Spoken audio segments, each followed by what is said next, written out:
Hello everyone, welcome to Gulshan Academy. और आज की इस वीडियो में हम मौर्य साम्राज्य पर चर्चा करने वाले हैं। और ये वीडियो हमारी सुपर इम्पॉर्टेंट है। अगर आप तैयारी कर रहे हैं यूपी पेट एग्ज़ाम्स के लिए या यूपी के किसी भी एग्ज़ाम्स के लिए, तो आप हमारी वीडियोस को फॉलो कर सकते हैं। लिंक इस वीडियो की डिस्क्रिप्शन में दी गई है, जहाँ पर इसी तरह से हैंड रिटन नोट्स पर वीडियो आपको देखने को मिल जाएगी। ठीक है, क्लिक करके एक बार ज़रूर चेक करें। और यूपी पेट के लिए तो जितना भी सिलेबस में टॉपिक दिया गया है, उन सभी टॉपिक्स पर वीडियोज़ अपलोड हो चुकी हैं। ठीक है, तो चलिए शुरू करते हैं मौर्य साम्राज्य। देखिए, सबसे पहले हम बात करेंगे इसके साहित्यिक स्रोतों की, यानी कि मौर्य साम्राज्य के विषय में हमें कहाँ कहाँ से जानकारी मिलती है, उसके साहित्य स्रोत कौन कौन से हैं। सबसे पहले है कौटिल्य। ठीक है, कौटिल्य चंद्रगुप्त मौर्य के प्रधानमंत्री थे। और उनके तो इनके और भी नाम है, जैसे कि विष्णुगुप्त और चाणक्य। ठीक है, कौटिल्य को विष्णुगुप्त भी कहा जाता है और चाणक्य भी कहा जाता है। और इनके द्वारा जो किताब लिखी गई है, जो पुस्तक लिखी गई है, उसका नाम है अर्थशास्त्र। ठीक है, इससे हमें मौर्य साम्राज्य के विषय में काफ़ी जानकारी मिलती है। विशाखदत्त, इनके द्वारा जो है मुद्रा राक्षस नामक पुस्तक की रचना की गई है। कुछ बौद्ध ग्रंथ हैं जिससे हमें मौर्य साम्राज्य के विषय में जानकारी मिलती है, जैसे कि दीपवंश, महावंश और महामूदी वंश। और जैन ग्रंथों की अगर हम बात करें तो इससे भी हमें मौर्य साम्राज्य के विषय में जानकारी मिलती है। तो कौन कौन से बौद्ध ग्रंथ हैं, तो वो है कल्पसूत्र, जो कि भद्रबाहु का है। और हेमचंद्र का जो है वो है परिशिष्ट पर्वन।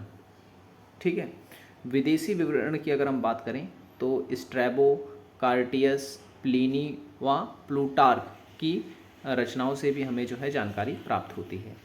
पुरातत्व की अगर हम बात करें, यानी कि पुराने तत्व जिससे हमें मौर्य साम्राज्य के विषय में जानकारी मिलती है, तो वो भी आपको याद रखना है। रुद्रमन का जूनागढ़ अभिलेख, तांबे और चांदी के जो सिक्के थे, पंचमार्क जिन्हें कहा जाता था, उनसे भी हमें जानकारी मिलती है।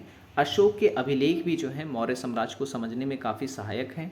और मृतभांड का मतलब बर्तन जो है वो भी वहाँ पर मौर्य साम्राज्य के विषय में जानकारी देते हैं। देखिए, मौर्य साम्राज्य की स्थापना जो है वो नंद वंश को ख़त्म करके की गई थी। नंद वंश के राजा थे घनानंद, जिनकी हत्या की थी चंद्रगुप्त मौर्य ने। किसकी सहायता से, तो चाणक्य की सहायता से, जो कि उनके प्रधानमंत्री बने थे। और फिर 321 ईसा पूर्व में नंद वंश के स्थान पर मौर्य वंश की स्थापना की थी। ठीक है, किसने, तो चंद्रगुप्त मौर्य ने। अब चंद्रगुप्त मौर्य की अगर हम बात करें तो चंद्रगुप्त मौर्य जो है वो किस कुल के थे, इस पर कोई भी एक मत नहीं है, अलग अलग विचार जो हैं इस पर दिए गए हैं। ब्राह्मण साहित्य ये कहता है कि चंद्रगुप्त मौर्य जो थे वो शूद्र वंश जाति के थे, जबकि बौद्ध व जैन साहित्य में ये कहा गया है कि वे क्षत्रिय जाति के थे।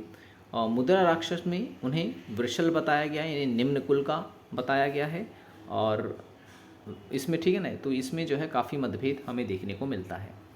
आपको चंद्रगुप्त मौर्य व सैलुकस के मध्य का युद्ध भी एक याद रखना है। हालांकि चंद्रगुप्त मौर्य ने काफ़ी युद्ध किए थे, जिसमें जो प्रमुख युद्ध है वो है चंद्रगुप्त मौर्य और सैलुकस का युद्ध।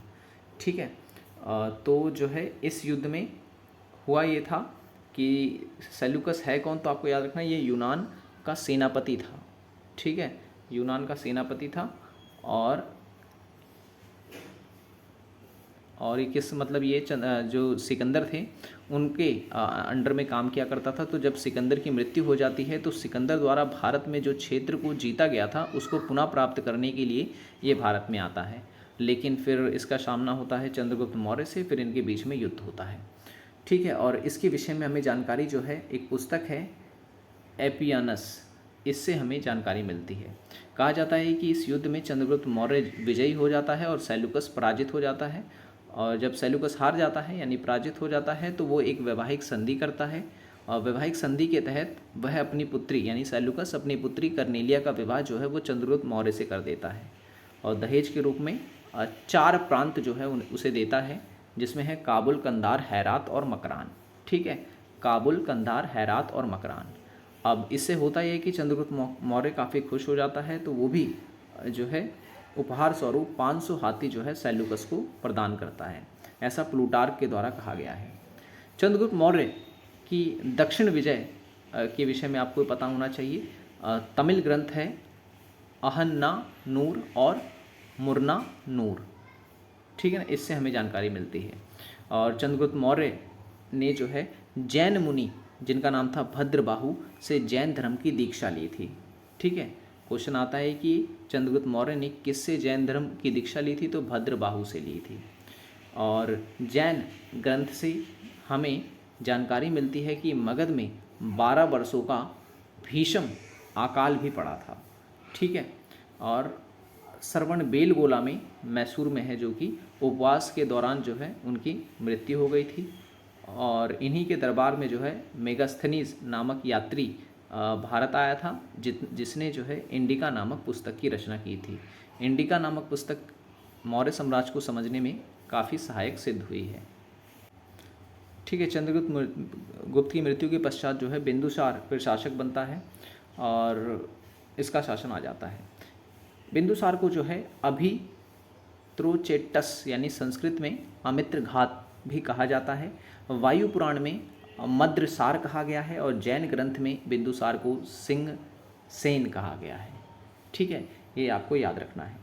2 विदेशी यात्री बिंदुसार के दरबार में आए थे। एक का नाम है डायमेकस और दूसरे का नाम है डायोनिसस। ठीक है, ये आपको याद रखना है।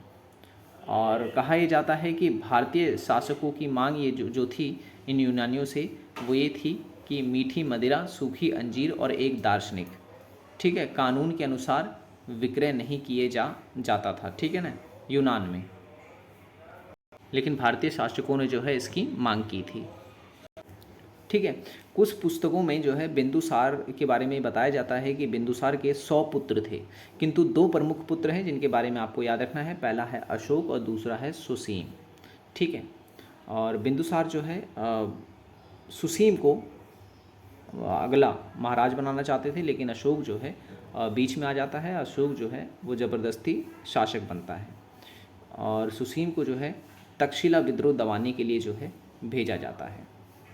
और बिंदुसार जो है वो आजीवक संप्रदाय का अनुयायी था। ठीक है। और 16 राज्यों का विजेता था। अब उसके बाद होता क्या है, अशोक राजा बनता है 269 ईसा पूर्व में, 269 ईसा पूर्व में। ठीक है। और बिंदुसार की इच्छा के विरुद्ध ये गद्दी पे बैठा।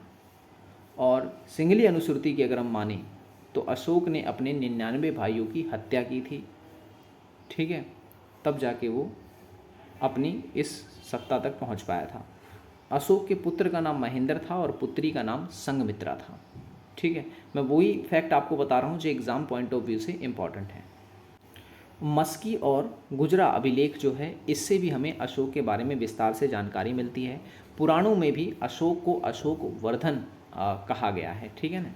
और उपाधियों की अगर हम बात करें तो अशोक को 2 प्रिय उपाधि दी गई थी। ठीक है, ईरानियों के द्वारा। पहली है देवनम प्रिय और दूसरी है प्रियदर्शी। ठीक है ना, देवनम प्रिय और प्रियदर्शी। कल्हण की पुस्तक है राज तरंगिणी, उसमें जो है अशोक को शिव का उपासक बताया गया है।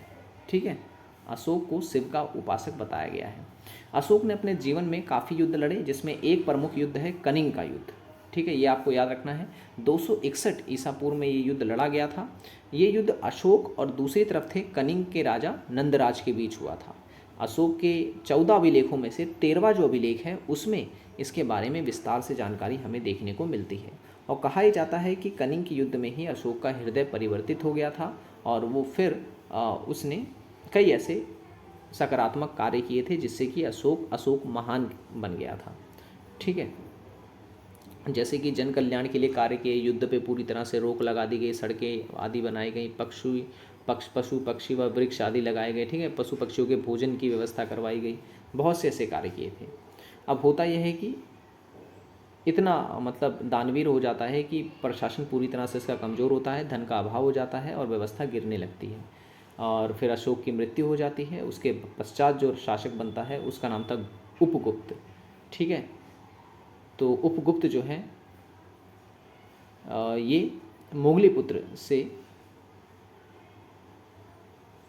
काफ़ी जो है प्रभावित थे और अशोक से इन्होंने जो है दीक्षा ली थी और इन्होंने जो है लुम्बिनी को कर मुक्त कर दिया था। केवल 1/8 भाग कर की जो है इन्होंने घोषणा की थी। और बराबर की जो पहाड़ियाँ हैं, अशोक ने आजीविकों के निवास के लिए जो है यहाँ पर 4 झोपड़ियाँ बनवाई थी। आपको याद रखना है।